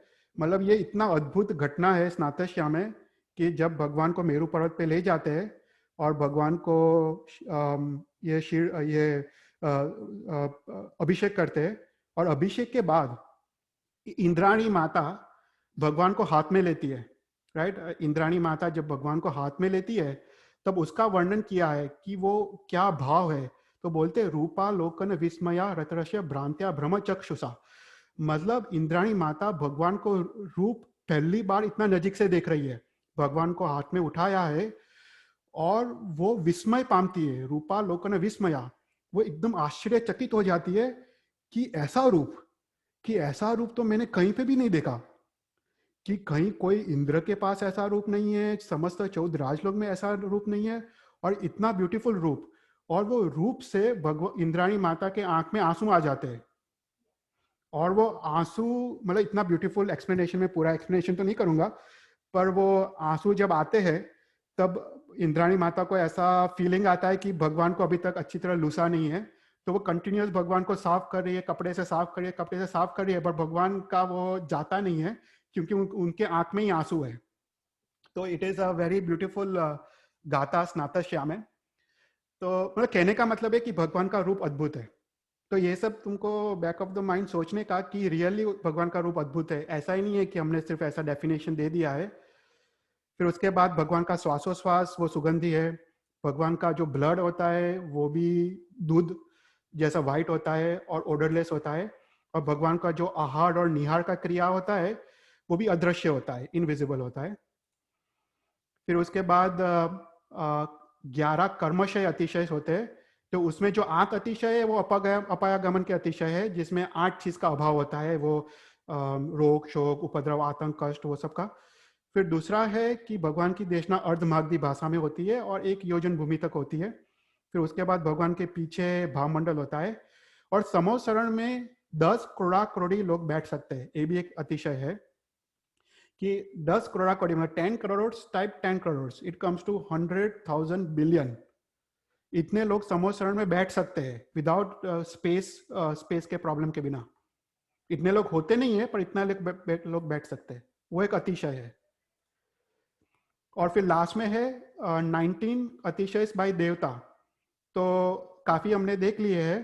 पहला है धर्म चक्र जो भगवान के आगे चलता है, मार्ग को प्रकाशित करता है। फिर चामर हमने देखा, सिंहासन देखा, छत्रत्रय देखा।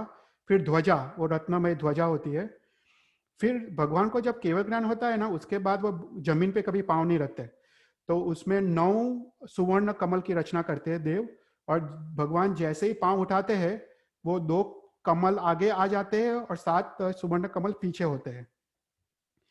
ये प्रतिक्रमण के एक सूत्र में उसका वर्णन आता है, पर हम कभी बाद में देखेंगे। पर ओके, फिर उसके बाद समोसरण खुद एक अतिशय है। फिर भगवान का face is visible from all the directions. तो इवन 1 योजन भूमि पे बैठा हो उसको भी भगवान का फेस क्लियरली दिख जाता है। फिर उसके बाद चेतन भाई 1 मिनट, अतिशय का आप फिर से एक्सप्लेनेशन बोलेंगे? अतिशय ना 3 टाइप के होते हैं। तो अतिशय एक है जन्म से होने वाले अतिशय। मतलब अतिशय क्या है कि तीर्थंकर नाम कर्म से ही होता है ये सब। ओके, कि भगवान को जब तीर्थंकर नाम कर्म उदय में आता है और भगवान को जब केवल ज्ञान प्राप्त होता है, तब ये अतिशय वो नाम कर्म का ही फल रूप में ये 34 अतिशय भगवान को उत्पन्न होते हैं। तो उसमें जो 4 अतिशय होते हैं वो जन्म से होते हैं, वो तीर्थंकर नाम कर्म से पहले, पर वो जन्म से होते हैं। फिर उसके बाद जो 11 वो कर्म के क्षय के कारण जो अतिशय होते हैं, और फिर ये जो 19 है वो देवताएं करते हैं ये अतिशय। तो what I meant was अतिशय means quality or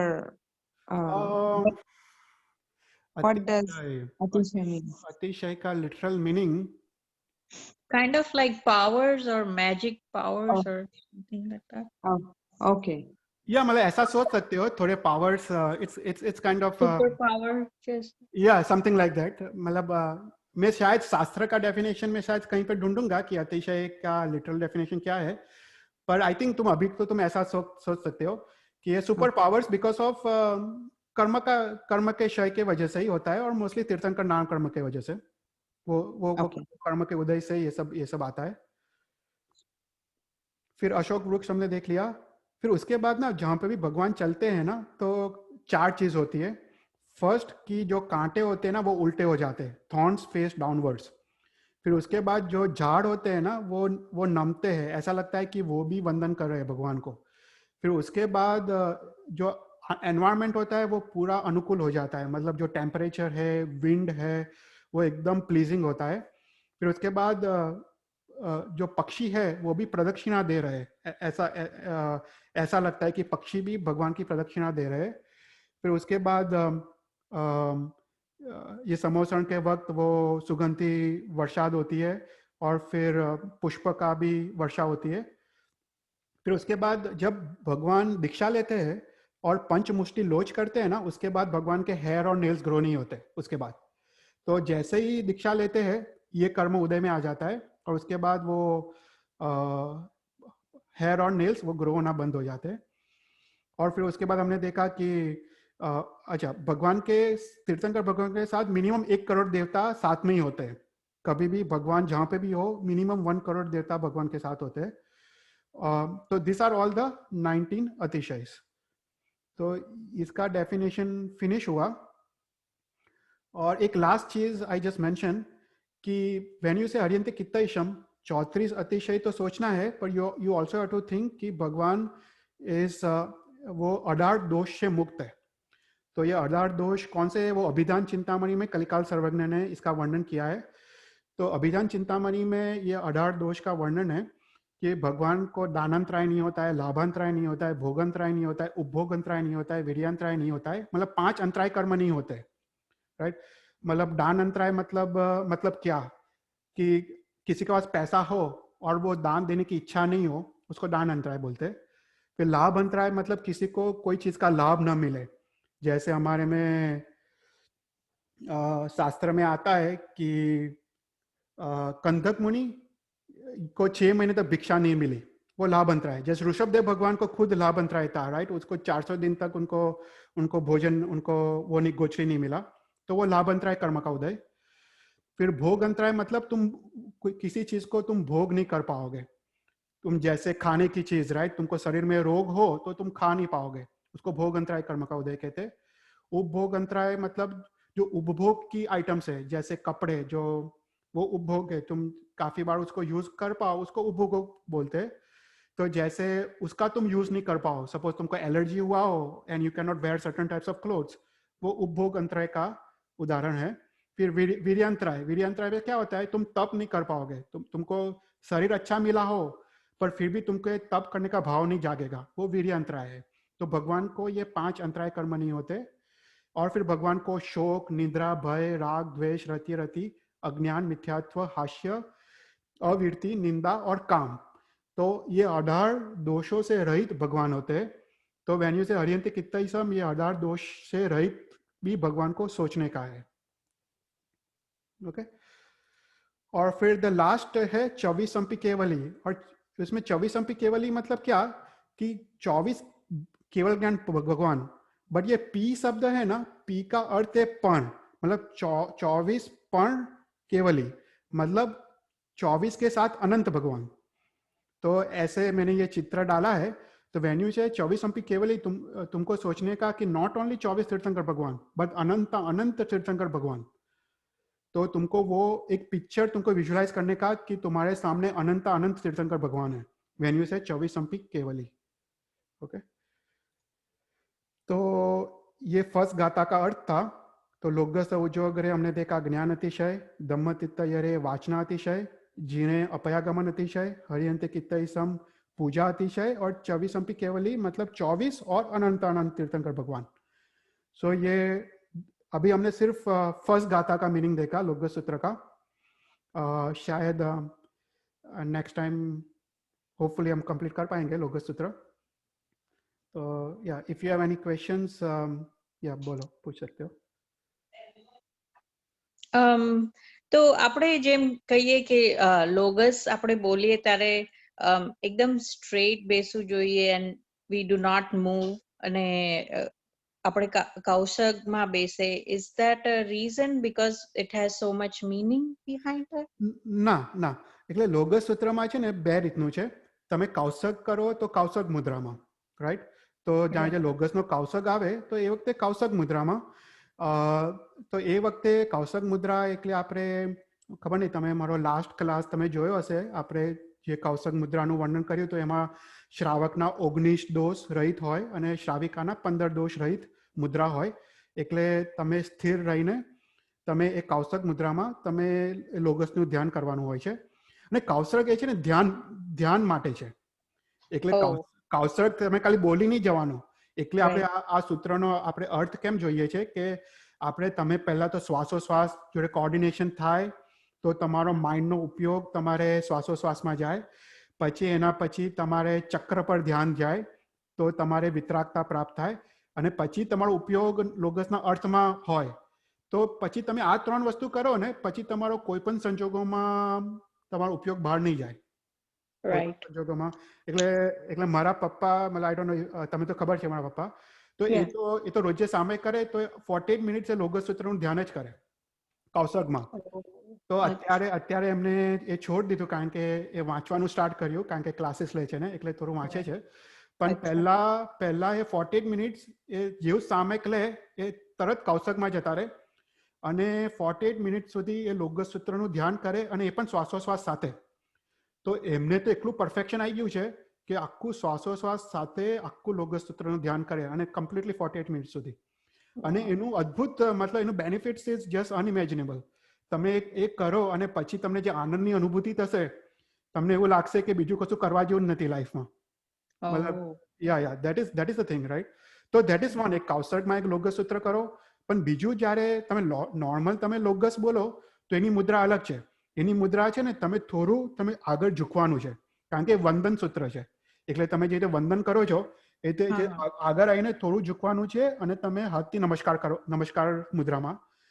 તો એવી રીતે તમે લોગસ પ્રતિક્રમણમાં લોગસ બોલો તો એવી રીતે લોગસ બોલવાનું હોય છે, આગળ થોડું ઝૂકવાનું છે. અમને એ વસ્તુ તપોવનમાં શીખવાડ્યું હતું કે લોગસ સૂત્ર કેવી રીતે બોલાય, કઈ મુદ્રામાં. તો એમાં 2 મુદ્રા હોય છે. અચ્છા. એટલે આપણે જ્યારે પાઠશાલામાં ક્લાસમાં અને પ્રેયર્સમાં બોલાવતા હોઈએ છીએ ત્યારે આપણે યુઝ્યુઅલી કહીએ કે કૌશકમાં બેસવાનું, you do not move your head, કે like actual kaushak. So that is basically we are preparing them for pratikraman. Yeah, and that's fine. જો આ બધી વસ્તુ ઓકે છે. મતલબ તમે છોકરાઓને એ રીતે કરાવો, ઇટ્સ વેરી ગુડ. એ લોકો મસ્તી ના કરે, એ લોકોનું શરીર હાલે ચાલે નહીં, ધેટ્સ રિયલી ગુડ. એટલે તમે you do that's very good. પણ હું જે એક્સપ્લેન કરું છું એ આપણે યોગ સાધનાની પદ્ધતિ એક્સપ્લેન કરું છું કે તમે સાધના માર્ગમાં તમે આગળ કેવી રીતે વધાય. અને એ માટે it's a completely different mindset, right? કારણ કે તમને એમાં રાગ, દ્વેષ, અહંકાર બધું છોડવાનું છે, નિર્વિકલ્પ દશામાં ઉતરવાનું છે અને પછી તમને ધ્યાનમાં ઉતરવાનું છે. આપણે ધ્યાનની બેઝિક ડેફિનેશન શું, રાઈટ? આપણે તમને મતલબ I don't know if anyone knows the what is definition of ध्यान. तो घना शास्त्रों में ये डेफिनेशन आती है ध्यान की. तो ध्यान की डेफिनेशन ऐसी है कि निर्विकल्प दशा की पृष्ठभूमि पर स्वरूपानुभूति के स्वगुणानुभूति, उसको ध्यान कहते हैं. अगेन, निर्विकल्प दशा की पृष्ठभूमि पर स्वरूपानुभूति के स्वगुणानुभूति, उसको ध्यान कहते हैं. तो उसका मतलब क्या हुआ? ध्यान में जाने के लिए निर्विकल्प दशा इज अ मस्ट. उसकी पृष्ठभूमि मतलब दैट इज अ बेस. जो राग, द्वेष और अहंकार के बिना, that is the first and foremost condition. और उसके बाद स्वगुणानुभूति, मतलब कोई भी चीज को तुमको गुण की अनुभूति होनी चाहिए. अभी तीर्थंकर परमात्मा के गुण क्या है, राइट? तो वो तुमको सोचने के. सिद्ध परमात्मा के गुण क्या है? तो 8 गुण है, राइट? अनंत ज्ञान, अनंत दर्शन, अनंत चारित्र, अनंत वीर्य, अनंत आनंद, आव्याबाद, अगुरु लघुता. तो वो सब गुण तुमको वो सोचते सोचते उसकी अनुभूति में जाना है. और एक बार अनुभूति में आ गया, पहले गुण की अनुभूति आएगी, फिर द्रव्य की अनुभूति आएगी. तो स्व गुणानुभूति पहले आएगी, फिर उसके बाद स्वरूपानुभूति आएगी, उसके बाद स्वरूप की अनुभूति आएगी, मतलब द्रव्य की अनुभूति. अपने आत्मा का गुण भी होता है और द्रव्य भी है. तो पहले गुण को पकड़ना है और वो गुण को पकड़ते पकड़ते पकड़ते एक समय ऐसा आएगा कि तुमको पहले गुण की अनुभूति आएगी, फिर उसके बाद वो गुण की अनुभूति भी छूट जाएगी और तुमको द्रव्य की अनुभूति आएगी. तो वो ध्यान का मार्ग है. वो काफी डीप और डिटेल मार्ग है. हम इतना उसका डिस्क्रिप नहीं कर पाएंगे. मतलब वेरी डिफिकल्ट टॉपिक. पर उसमें मतलब काफी क्लासेस चाहिए वो जस्ट वो टॉपिक एक्सप्लेन करने के लिए. पर वो ध्यान की बेसिक डेफिनेशन है. और काउसर्ग में वो ध्यान में जाना है, मतलब you have to achieve that state. Basic आत्मा की अनुभूति करनी है ध्यान में. That is a whole purpose कि ये लोगस सूत्र हम वो सब हम सीख रहे हैं. Okay, thank you. That was interesting. Thank you. कोई और questions?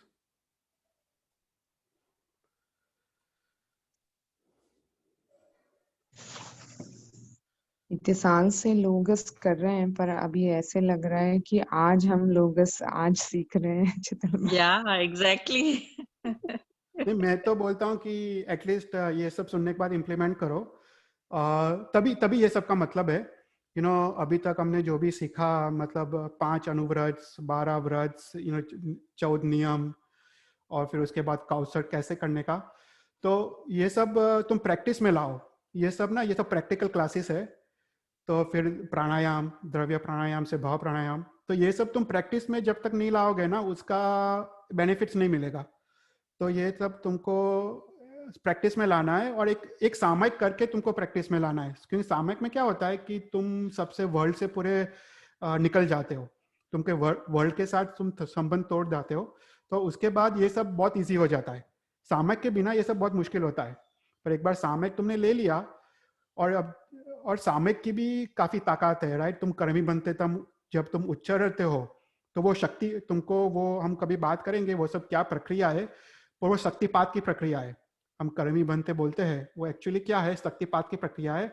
और गुरु महाराज हमको हमारे पे शक्तिपात कर रहे हैं, और जैसे ही कर्मी बनते हम उच्चरते हैं, उसके बाद तुरंत ही हमको संसार के सभी विचार छोड़ देने हैं, राइट? वो पूरा सामयिक का पूरा रहस्य है। हम कभी सामयिक की भी बात करेंगे कि सामयिक हर एक सूत्र क्यों लेते हैं और कैसे करते हैं और उसका रीजन क्या है। पर ये सब उसका रहस्य है कि ये शक्तिपात होता है हमने अपने पे, और गुरु की कृपा प्राप्त होती है, और उसके कारण हम ये ध्यान दशा में हम जा पाते हैं कर्मी बनते के करने के बाद।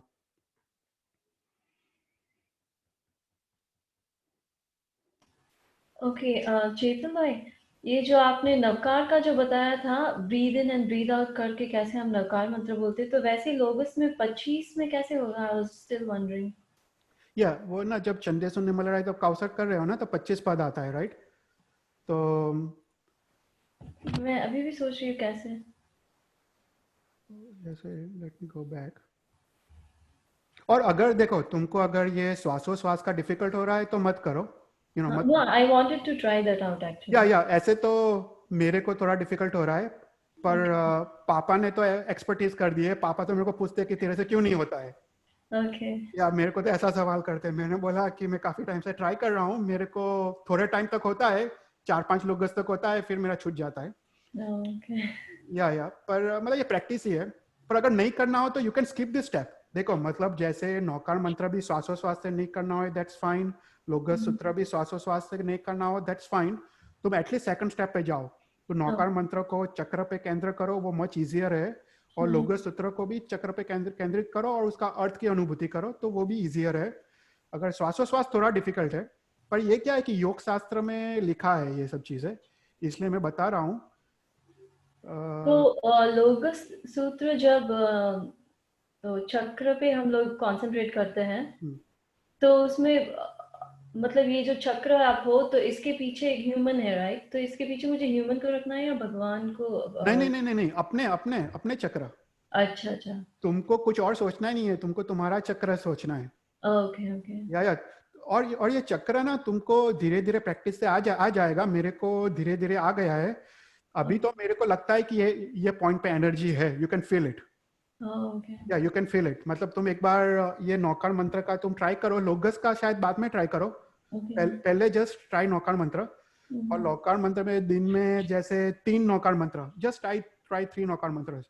और ये शांति से तुम हर एक चक्र पे ध्यान करो। और तुमको ना धीरे धीरे तुमको पता चलेगा कि सही में ये सब जगह पे एनर्जी है। देखो ये सब ना हमने प्रैक्टिकल उदाहरण भी लिया था। तेजोलेशिया मूलाधार चक्र पे है, अपने शास्त्र में लिखा है। तेजोलेशिया जो गौशाला ने छोड़ा था, वो कहाँ पे था? वो मूलाधार चक्र पे था। तो लोग ये साधना करते थे। अभी गौशाला को ऐसे ही प्राप्त नहीं हुआ होगा, वो लोग तो कितना कितना साधना किया होगा ये सब चीजों का। मतलब जैसे अभी जैसे ये श्वासोश्वास से करना हो, तो जैसे एवरी पद इज वन, राइट? तो चंदेसु निमलरा मतलब एक पूरक और एक रेचक। मतलब चंदेसु में श्वास लेने का, निमलरा में श्वास छोड़ने का। फिर उसके बाद so then it becomes one. या मतलब ये लास्ट गाता ले रहा हूँ। पर अगर तुम लोगस करो तो लोगस में सांस लेने का, उज्जोग्र में सांस छोड़ने का, धम्मतित्त में लेने का, यरे जिने में छोड़ने का, अरियंत में लेने का, कित्त इसम में छोड़ने का, और चवी संपी में लेने का, केवली में छोड़ने का। ओके और ऐसा पूरा। पर ये ना थोड़ा डिफिकल्ट होगा, तो अगर तुमको स्किप करना है तो कर लो, क्योंकि ये ना मैं भी इतना करता नहीं हूँ। या तो तुमको अगर डिफिकल्ट हो रहा हो तो यू कैन स्किप, और you can directly go to the second step.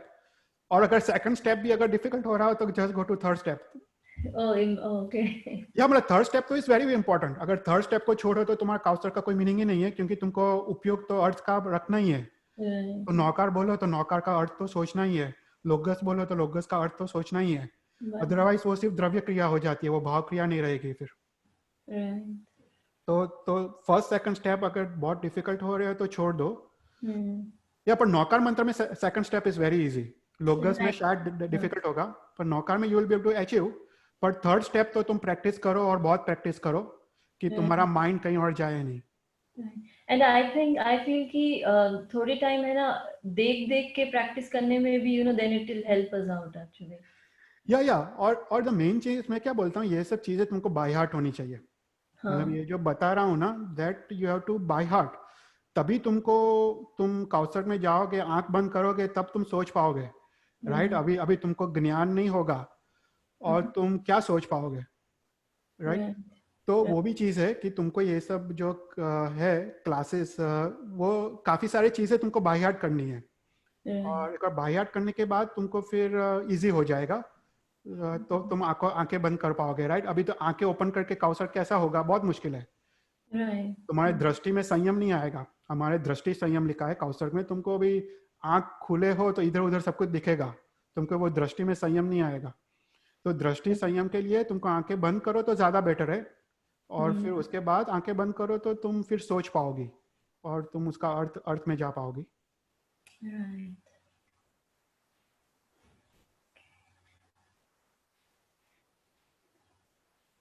Okay, ठीक है. तो फिर एक नौकार गिन लेते हैं तो कंक्लूड कर देते हैं. नमो ओरियंतानम, नमो सिद्धानम, नमो आयरियानम, नमो उज्जायानम, नमो लोहे सब सावनम, ऐसो पंच नमकारो सब पाव प्रणासनो, मंगलानं च सवेसिन परमम अवै मंगलम. Thank you.